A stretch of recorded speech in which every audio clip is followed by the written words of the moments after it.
नमस्कार मंडळी, क्लासिक कलाकारीमध्ये तुम्हा सर्वांचं स्वागत आहे। तर मंडळी, मागच्या व्हिडिओमध्ये तुम्ही आमच्या गावच्या गणपती विसर्जनाची मिरवणूक बघितली। त्यातील धमाल, मजा मस्ती, सर्वांचं नाचणं, मुरडणं बघितलं, फुगड्यांचं सेशन बघितलं। आशा करते की तुम्ही तो व्हिडिओ एन्जॉय केलाच असेल। आता या व्हिडिओमध्ये त्याच्या पुढचा भाग आहे, ज्यामध्ये महाआरती, मालवणी भाषेतलं वार्षिक गाराणं आणि गणेश मूर्तींचं प्रत्यक्ष विसर्जन हे चित्रीकरण पाहायला मिळेल। चला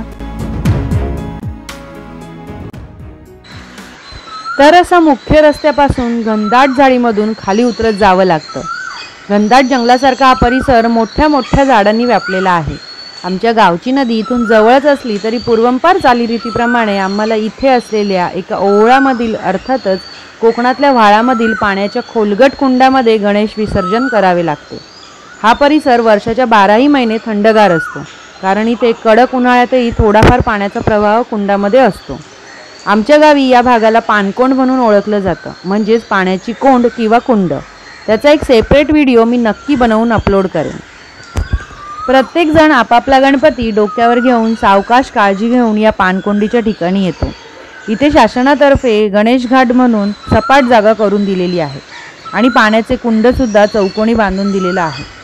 इथलं थंडगार वातावरण, झाडांची मस्त सावली, पक्ष्यांची किलबिल ऐकून फार छान अनुभव मिळतो। आता जसे जसे गणपती आणले जातील तसतसे इथे रांगेत ठेवले जातील। हे बघा, इथे अशी सगळ्या गणेश मूर्तींना ठेवण्याची व्यवस्था केलेली आहे। आता सगळे गणपती येईपर्यंत वाट बघायची आणि मग पुढच्या विधींना सुरुवात करायची, अशी इथली रीत आहे। आता झिम्मा फुगड्यांना, भजन कीर्तनांना तात्पुरता का होईना विराम मिळेल, पण त्यामुळे मन हताश होते।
स्वामी शंकरा भावार्थी ओ वाळू,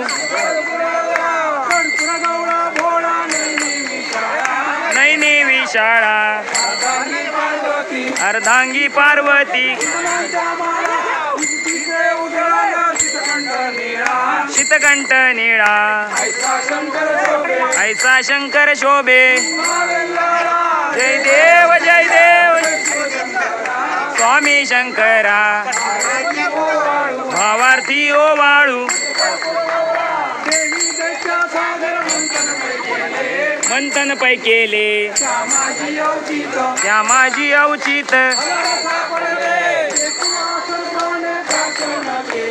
प्राशन केले नीळकंठ नाम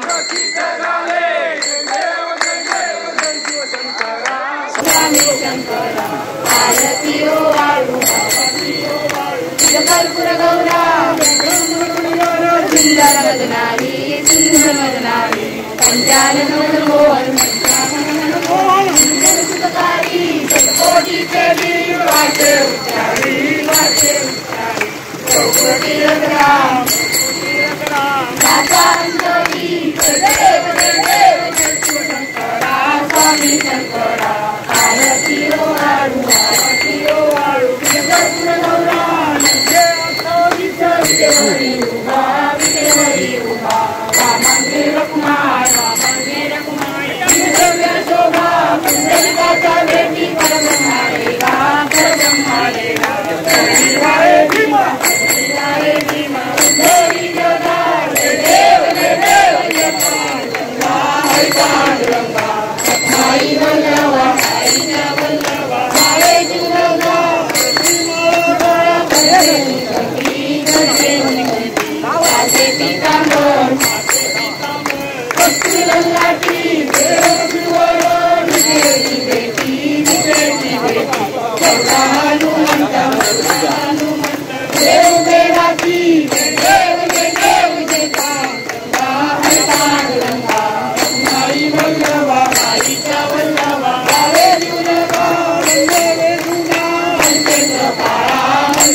तर मंडळी, अशा प्रकारे आमचा महाआरतीचा कार्यक्रम एकदम मस्त जोशात संपन्न झाला. यानंतर गणपती बाप्पांच्या मूर्तीसमोर हात जोडून वार्षिक गाणं घातलं जातं, अर्थातच मालवणी भाषेत. तर त्यात सर्वांची रखवाली, नोकरी व्यवसायाचे विषय देवासमोर मांडले जातात. अगदी वैयक्तिक नवससुद्धा केले जातात. तसेच जुने कोणाचे नवस असतील तर ते फेडले जातात.